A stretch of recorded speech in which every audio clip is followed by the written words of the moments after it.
ओम नमो भगवते वासुदेवाय नमः। कार्तिक मास की आपको हार्दिक शुभकामनाएं। आज इस वीडियो में हम आपको कार्तिक मास का 31वें दिन का महात्म्य और अध्याय सुनाएंगे। चलिए महात्म्य शुरू करते हैं। ब्रह्मा जी कहते हैं, कार्तिक शुक्ला एकादशी, जिसको हरि प्रबोधनी एकादशी भी कहते हैं, इस एक व्रत के करने से वाजपेयी यज्ञ से भी अधिक फल प्राप्त होता है तथा जन्म जन्मांतर के पाप नाश हो जाते हैं। जो 4 महीने का चातुर्मास व्रत होता है वह भी इसी दिन समाप्त हो जाता है। इस दिन व्रत रखकर ओम नमो भगवते वासुदेवाय इस मंत्र का जाप करें। तत्पश्चात रात्रि को जागरण करें तो सब एकादशियों का फल प्राप्त हो जाता है। भीष्म पंचक व्रत कार्तिक शुक्ला एकादशी से आरंभ करके पूर्णिमा को समाप्त होता है। इस दिन ऋषि व पितरों का तर्पण करना चाहिए। भीष्म पंचक में नित्य ही भीष्म जी का तर्पण करना चाहिए। वसु के अवतार, शांतनु के पुत्र, चंद्रवंश में उत्पन्न व्याघ्रपद गोत्र, संस्कृत प्रवर वाले, संतति रहित गंगा के पुत्र सत्यवती आजन्म ब्रह्मचारी भीष्म जी का तर्पण करने से संपूर्ण वर्ष के पाप नष्ट हो जाते हैं। भीष्म पंचक व्रत करने वाला पूर्णमासी व एकम को ब्राह्मणों को खीर का भोजन करावे तथा दान दक्षिणा देकर उन्हें संतुष्ट करें। तत्पश्चात आप भी भोजन करें। इसी के साथ महात्म्य संपूर्ण होता है। चलिए अब आपको अध्याय सुनाते हैं। कार्तिक मास महात्म्य का ये 31वां अध्याय बतलाया भगवान ने प्रभु स्मरण का सरल उपाय। भगवान श्री कृष्ण ने कहा, पूर्व काल में अवंतीपुरी में धनेश्वर नामक एक ब्राह्मण रहता था। वह रस, चमड़ा और कंबल आदि का व्यापार करता था। वह वैश्यगामी और मद्यपान आदि बुरे कर्मों में लिप्त रहता था। चूंकि वह रात दिन पाप में रत रहता था, इसलिए वह व्यापार करने नगर नगर घूमता था। एक दिन वह क्रय विक्रय के कार्य से घूमता हुआ महिष्मतीपुरी में जा पहुंचा, जो राजा महिष ने बसाई थी। वह पापनाशनी नर्मदा सदैव शोभा पाती है। उस नदी के किनारे कार्तिक का व्रत करने वाली बहुत से मनुष्य अनेक गांवों से स्नान करने के लिए आए हुए थे। धनेश्वर ने उन सबको देखा और अपना सामान बेचता हुआ वह भी 1 मास तक वहीं रहा। वह अपने माल को बेचता हुआ नर्मदा नदी के तट पर घूमता हुआ स्नान, जप और देवार्चन में लगे हुए ब्राह्मणों को देखता और वैष्णवों के मुख से भगवान विष्णु के नामों का कीर्तन सुनता था। वह वहां रहकर उनको स्पर्श करता रहा, उनसे बातचीत करता रहा।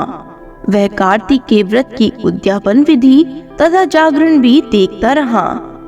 उसने पूर्णिमा के व्रत को भी देखा कि व्रती ब्राह्मणों तथा गौओं को भोजन करा रहे हैं, उनको दक्षिणा आदि भी दे रहे हैं। उसने नित्य प्रतिदिन भगवान शंकर की प्रसन्नता के लिए होती दीपमाला को भी देखा।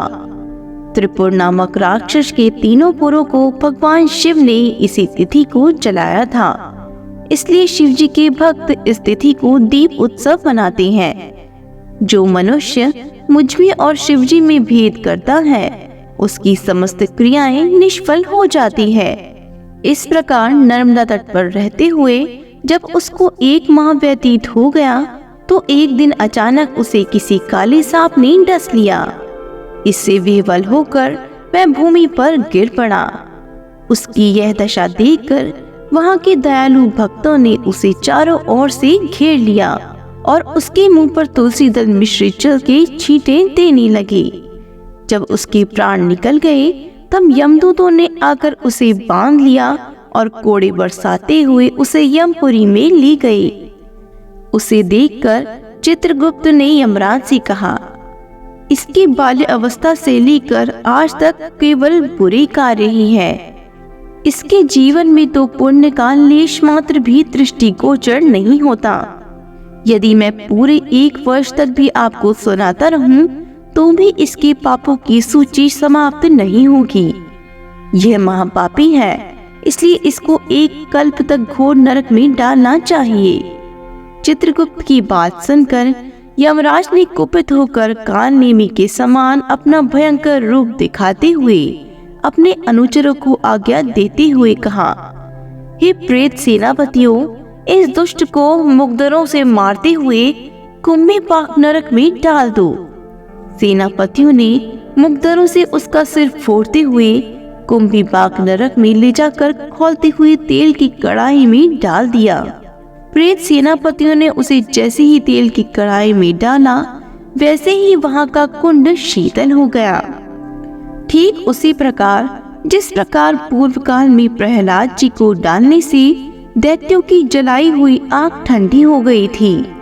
यह विचित्र घटना देखकर प्रेत सेनापति यमराज के पास गए और उनसे सारा वृत्तांत कहा। सारी बात सुनकर यमराज भी आश्चर्यचकित हो गए और इस विषय में पूछताछ करने लगे। उसी समय नारद जी वहां आए और यमराज से कहने लगे, सूर्य नंदन, ये ब्राह्मण नरकों का उपयोग करने योग्य नहीं है। जो मनुष्य पूर्ण कर्म करने वाले लोग का दर्शन, स्पर्श और उनके साथ वार्तालाप करता है, वह उनके पुण्य का 6वां अंश प्राप्त कर लेता है। यह धनेश्वर तो 1 मास तक श्री हरि के कार्तिक व्रत का अनुष्ठान करने वाले असंख्य मनुष्यों के संपर्क में रहा है, अतः ये उन सबके पुण्यांश का भागी हुआ है। इसको अनिच्छा से पुण्य प्राप्त हुआ है, इसलिए ये यक्ष की योनि में रहे और पाप भोग के रूप में सब नरक का दर्शन मात्र करके ही यम यातना से मुक्त हो जाए। भगवान श्री कृष्ण ने कहा, सत्यभामा, नारद जी के इस प्रकार कहकर चले जाने के पश्चात धनेश्वर को पुण्यात्मा समझते हुए यमराज ने दूतों को उसे नरक दिखाने की आज्ञा दी। इसी के साथ अध्याय संपूर्ण होता है। कार्तिक मास के सभी महत्व और अध्यायों को नियमित रूप से सुनने के लिए हमारे चैनल को सब्सक्राइब जरूर करें। बोलो विष्णु भगवान की जय हो।